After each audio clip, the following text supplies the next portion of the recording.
हिमालयं समारभ्यं यावद् हिंदु सरोवरं तं देवनिर्मितं देशं हिंदुस्तानं प्रचक्षते।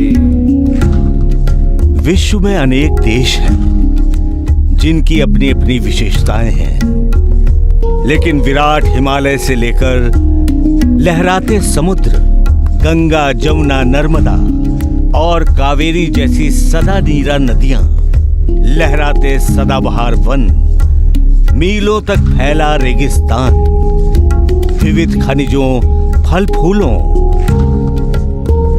और औषधियों से लदी हर रंग बिरंगे पशु पक्षियों की प्रजातियों से परिपूर्ण धरती, और इन सब के साथ अलग अलग रूप रंग के मानव और उनकी रंग बिरंगी वेशभूषा, भाषा और समृद्ध संस्कृति, ये सब सिद्ध करते हैं कि प्रकृति ने भारत को सबसे अलग बनाया है और बहुत प्यार से सजाया है। जितना प्रेम प्रकृति ने भारत पर लुटाया, भारत के निवासियों ने अपने ज्ञान, श्रम, विज्ञान और लगन से इस धरती को भौतिक रूप से सोने की चिड़िया तथा आध्यात्मिक रूप से जगत गुरु बनाया। आज भी संपूर्ण विश्व में भारत के महान हिंदू संस्कृति चिन्ह बिखरे हुए हैं।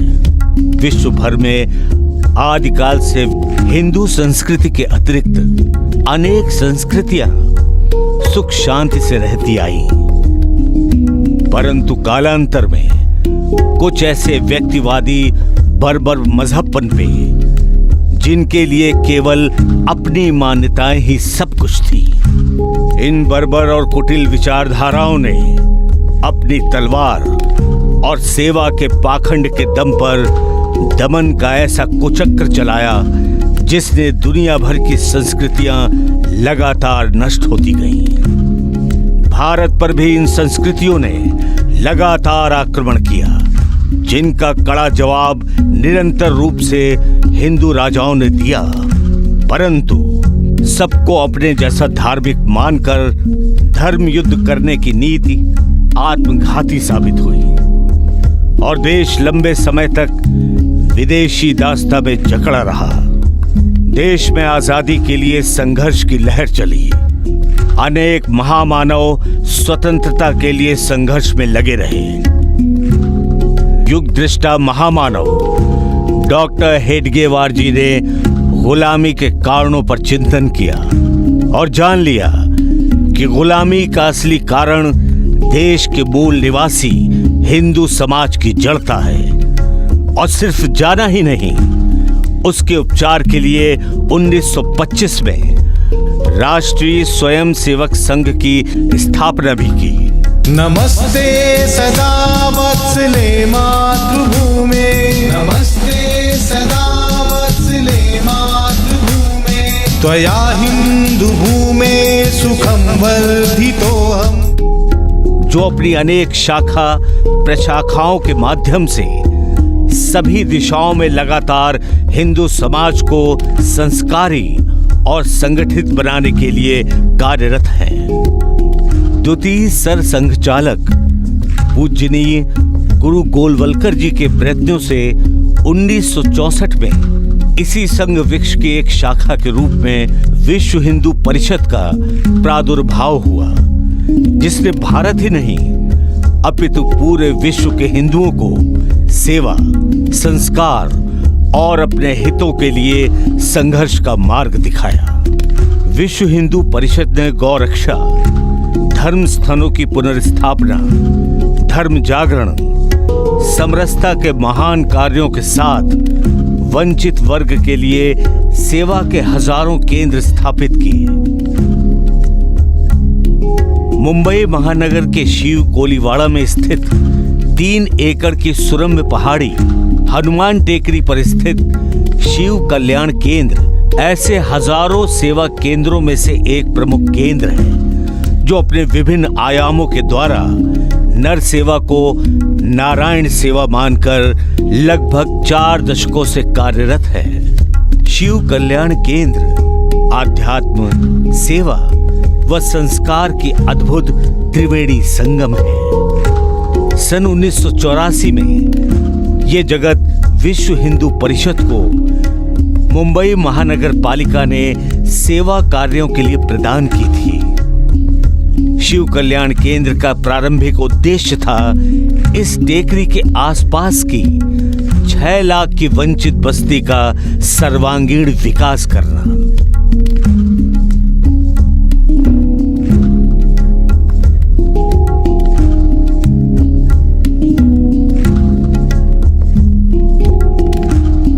श्री समर्थ हनुमान मंदिर।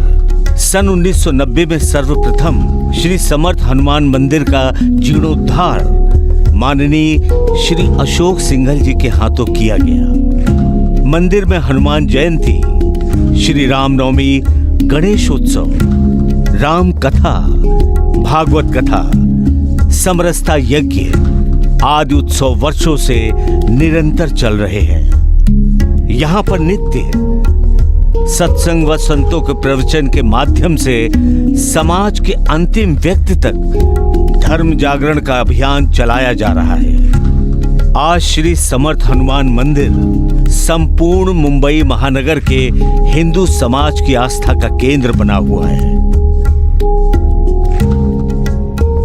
सिलाई प्रशिक्षण केंद्र। गत 35 वर्षों में यहां से हजारों जरूरतमंद बहनें सिलाई का प्रशिक्षण लेकर जा चुकी हैं। आज वो बहनें स्वयं तो आत्मनिर्भर बनी ही हैं, साथ ही औरों को भी आत्मनिर्भर बनाने का कार्य कर रही हैं। सिलाई प्रशिक्षण लिया जाता है, उसमें हमारे आसपास की महिलाएं आती है, उनको हम लोग थोड़ा बहुत ऐसे जैसे खुद के लिए अपने लिए वो तो सिल सके, इसके बाद आगे आगे प्रैक्टिस करके वो अपना भी कुछ करना चाहती है तो वो आगे कर सकती है, उससे परिवार का पोषण भी कर सकते।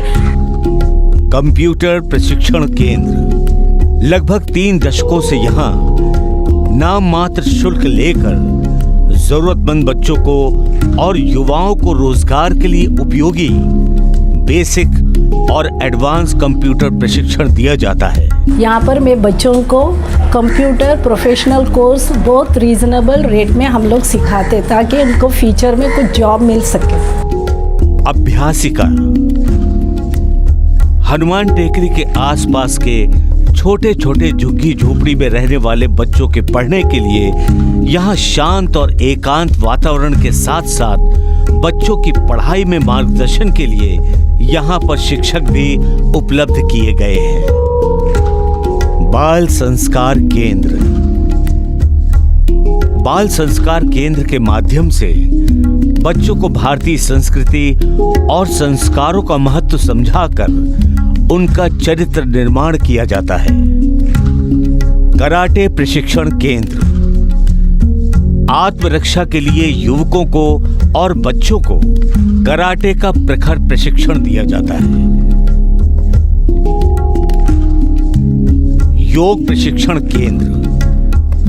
शारीरिक और मानसिक स्वास्थ्य के प्रति जागरूकता के लिए नित्य सुबह और सायंकाल निःशुल्क योग प्रशिक्षण दिया जाता है। पतंजलि योग पीठ के सहयोग से समय समय पर योग शिविर का आयोजन किया जाता है। संघ शाखा। हनुमान टेकरी पर सुबह प्रौढ़ शाखा और सायं तरुणों की शाखा निर्बाध गति से चल रही है। इन दोनों शाखाओं के माध्यम से देश के कोने कोने से आए हुए रुग्णों और उनके परिवारजनों को संघ के बारे में बताया जाता है और अपने घर लौटकर संघ सेवा कार्य में जुड़ने के लिए प्रेरित किया जाता है। सेवा के इन्हीं आयामों में से एक प्रमुख आयाम है कैंसर पीड़ितों एवं उनके परिजनों के लिए संचालित श्री अशोक सिंघल रुग्ण सेवा सदन।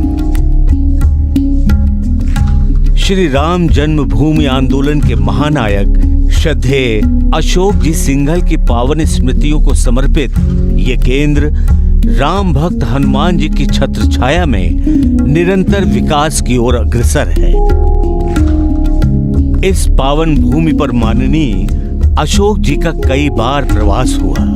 माननीय अशोक जी का हमेशा इस पुण्य भूमि को लेकर एक ही मार्गदर्शन रहा कि भारत की आर्थिक राजधानी में विश्व हिंदू परिषद का मूल कार्य यहाँ पर दिखे और समाज के लिए आवश्यक सेवा कार्य प्रारंभ हो। VHP vision in action. माननीय अशोक जी के विजन के अनुसार सेवा कार्य की श्रृंखला प्रारंभ हो, ऐसी योजना बनाकर माननीय अशोक जी की प्रथम पुण्यतिथि पर भूमि पूजन के साथ श्री अशोक सिंघल रुग्ण सेवा सदन का कार्य प्रारंभ किया गया।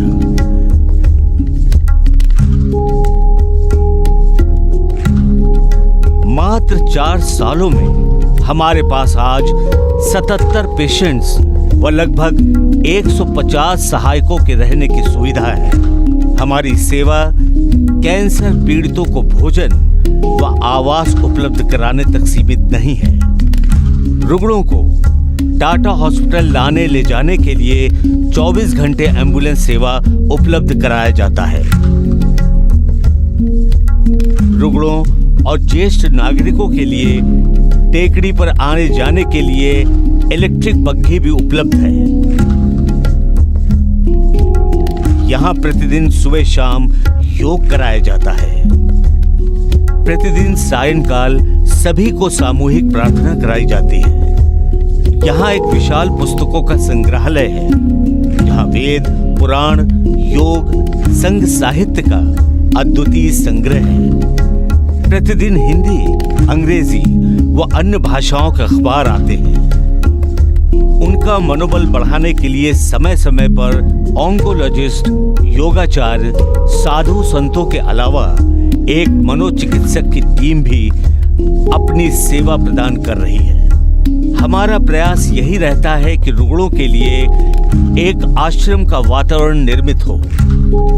टाटा हॉस्पिटल के डॉक्टरों का कहना है कि यहाँ के शांत और सात्विक वातावरण में रहने वाले रुग्णों का स्वास्थ्य अन्य रुग्णों की तुलना में तेजी से सुधर रहा है।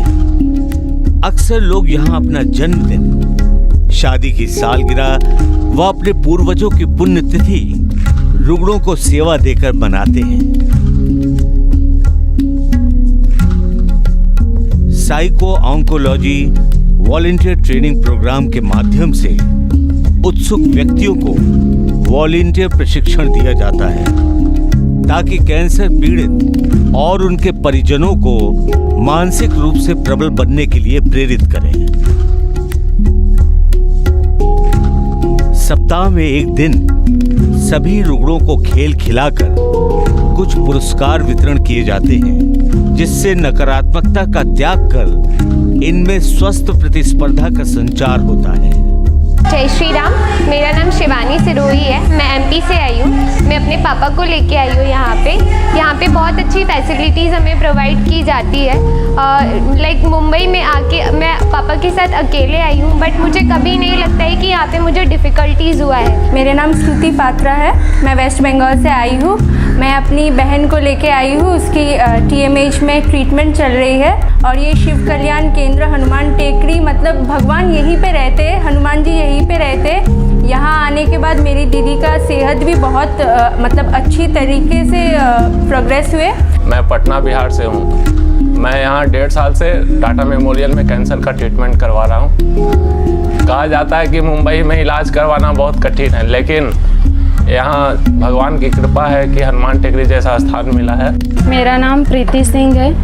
मैं यूपी कानपुर से आई हूँ। मेरा ट्रीटमेंट टाटा में चल रहा है।